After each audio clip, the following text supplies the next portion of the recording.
EweTube 11. When you have livestock, you also have deadstock. So the snow has been in most of the stock coped, however, not all of them.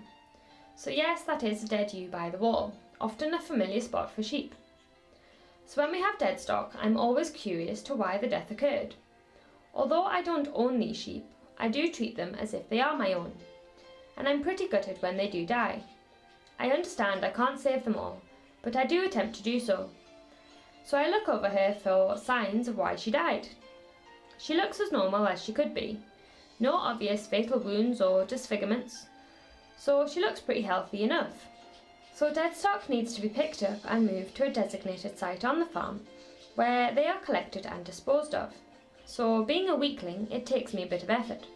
It's a cold day and I'm probably lacking a bit of enthusiasm this morning, but it's a job every shepherd has to do.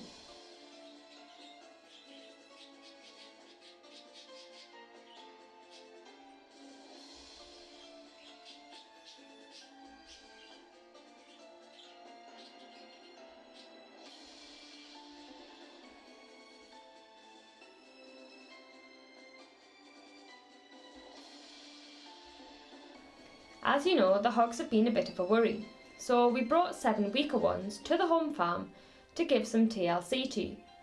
Unfortunately, the snow has proven to be just a bit too much for them, and 2 of the hogs haven't made it. So again, they need to be moved to the deadstock collection point.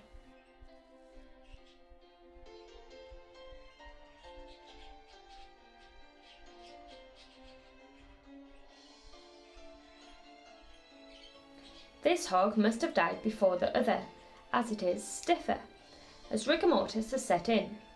So the stiffer the body, the longer it has been dead. Also, the early predatory birds have taken this hog's eye, but due to the stiffness, I think the hog would have died before the birds had had their way. However, this is not always the case.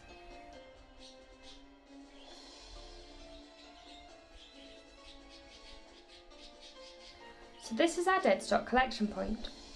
So I just leave them here and they will be collected. Every farmer has to record when an animal dies, recording the animal type, so a lamb or a hog, etc., the date it died and its tag number. So when looking at tags, tags will show a flock number, which is a holding number as such, for the farm. So this is shown as UK and then a number. Another number shown on the tags will be an individual animal number, which is the important number to record, as that number is given to that animal and only that animal. So this aids traceability and managing your records and your flock.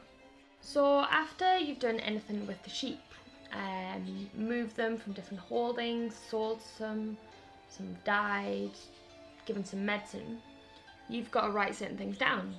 Since got very bad memory, I do it as soon as I get in. So I would have wrote it on a scrap bit of paper, cardboard box, anything really, and during the day when I've been at the sheep pens or wherever, and then transfer it onto the computer when I get in. You don't have to do it on a computer. I used to just write it down. It took a lot longer. You've got everything in here. Annual running records, things that have died, things that have been brought on the farm, routine management jobs. So that took a lot of doing, a lot of numbers, a lot of writing. So the computer is a lot easier. So there's various actions on the side that you can do. So on movements you've got sales, purchases, deaths and births. So we want the deaths today. So on the screen when you click on any of them actions, it comes up with all the past data entry that you've put in. We've had the hogs die and the ewe, so we've got to enter some new ones. So you click new and it asks you for the date. Now it's important to do the date it died, not necessarily the date you found it, I suppose, or the date it gets taken away by whoever comes and collects it. So you got to do the date it died, or as near as you can. Then it asks for a category, so this is where you put in if it's a lamb, if it's a gimmer, a hog, a 1 crop, 2 crop, or so on. Then it asks for the number of animals. So we've got ewe hogs, so it's 2 ewe hogs. So write down 2. And then because the younger generation sheep have double electronic tags, hopefully, or they should, we click the individual identification numbers option. So here there's a option of get identification numbers. So because we haven't had it long, it's not up and running as it could be. So ideally, when you click on that, every single sheep that has an electronic tag will be on the database. So then you just write in the individual number and that sheep will pop up and you can just say that it's died or whatever has happened to it. But we haven't got all that information on here yet, so there's an option of new. So we click new and then enter the tag numbers. So it's an electronic tag, so it's UK0 on here, and the flock mark, which is your flock number. So that's already entered, so you click it, and then the individual animal number we have to type in. So 07232. So it's quick and easy. It saves writing everything out as I used to. So that's the deaths part of recording. But yeah, that's the death. So the important thing to remember is that they want the animal type, they want the date it died, or as near as, not the date it got collected, and they want the tag numbers. So remember that and you should be okay.